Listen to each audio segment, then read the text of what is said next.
өзгөчө бир убакыт алып келип коюшу ыктымал. Азыркы эки команданын деңгээли чындыгында бирдей. Жекеме-жекени сыртка алып турган учурда, аны албетте статистикага ошпой турган учурда командалардын беттеши бирдей деңгээлде жүрүүдө.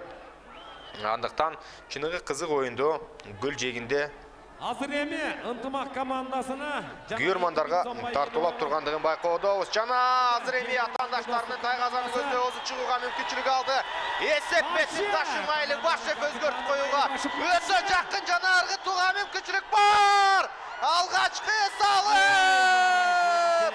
Достук командасында эсеп бети 1-0. Ташимайлы Башев.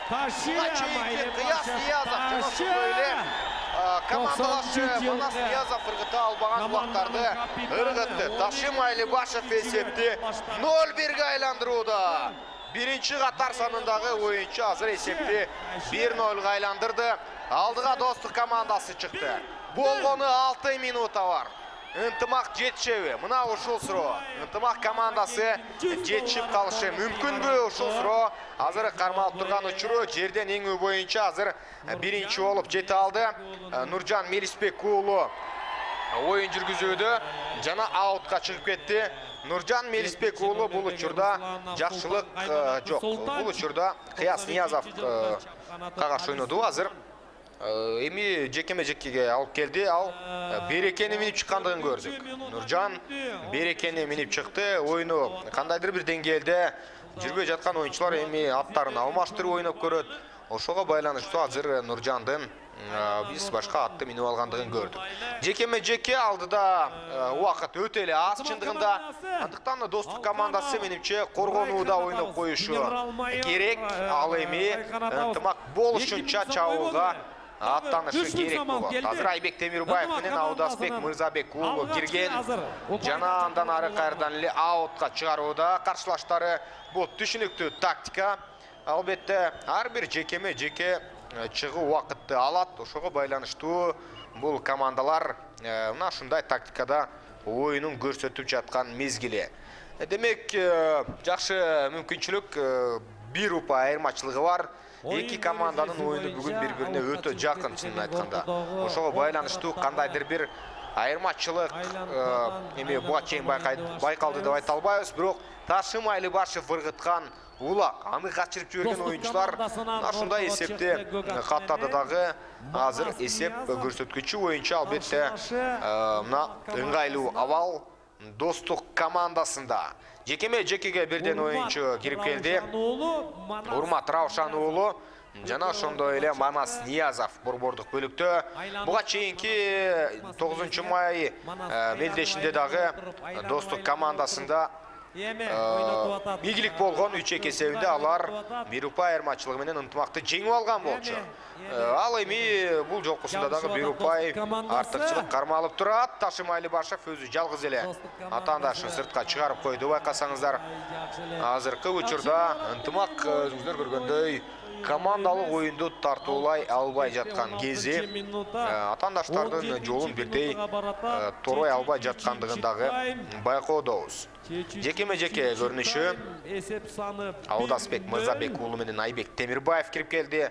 Геркулес жана Көкбет аргымактары борбордук бөлүктө оюн жүргүзүп жаткан учуру. Беттештин бүтөрүнө болгону 3 мүнөттүн тегерегиндеги убакыт бар. Андыктан биз жогоруда айткандай эле бир упай айырмачылык бул мына ушул алтын упайдын кызматын аткарып коюшу мүмкүн дегенбиз.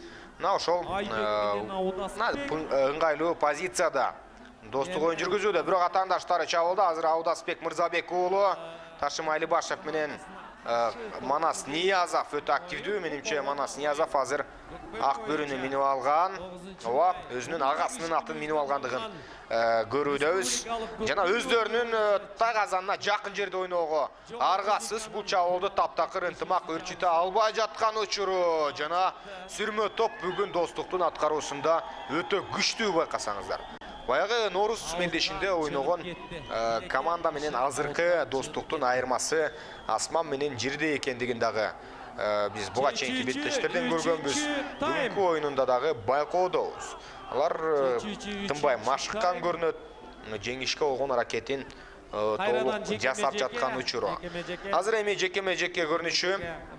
Урмат Раушан уулу борбордук бөлүктө үзөңгүлөш болуп келе жатат. жана ылдый тараптан иң алууга аракетин жасайт. Жерден сол такымга басууга жетишип жаткан кези. Бул жолкусунда Урмат Раушан уулу атаандаштарынан Эрсултан Айдаркан уулу. 2 минутта убакыт бар. Азыр Урмат Раушан уулу өзүңүздөр көргөндөй жерге түшүп калды. Бул албетте атаандаштарынын пайдасында. Азыр эми Эрсултан Айдаркан уулу эч шашпастан такымга улакты басты жана чабуулга азыр аракетин жасап көрөт. Ооба чийинден жок, кайра ташталды. Кайра ташталды, азыр чабуулду Oyun erежеси боюнча баштоого жете алышкан жок. Мына бардыгы чечилди. Азыр эми Беттеш дагы да болсо уланууда. Буга чейин Эрсултан Айдаркан уулу Урмат Раушан уулуна кандайдыр бир туура эмес ыкманы колдонгонбу же болбосо эмне болду азыр түшүнүксүз. Эми гана талашка түшүүгө жол берип жаткан кези. Тескерисинче азыр калыс убакытты созуп жаткандай чындыгында. Азыр жекеме-жекеде 1 эмес 2 мүнөттө жыйынтыгына келейин деп калды. 40 секунда бар. Достуктун чемпиондугуна 40 гана секунда бар. 30 секунда. Бүгүн чыныгы коз күчтүү оюнду эки команда тартуулады, ачыгын айтканда. Андыктан мына ушундай коз оюнга менимче Ысык Көл облусунун көрмандары жана эки команданын көрмандары келип көз жүгүртүүгө жетише алды. Урмат Раушан уулу улак менен. Урмат Раушан уулу чабуулга барат, бирок аны атаандашы акмалап кармап турган жана акыркы секундалар убакыт соңуна келип жетти. Мына ушундай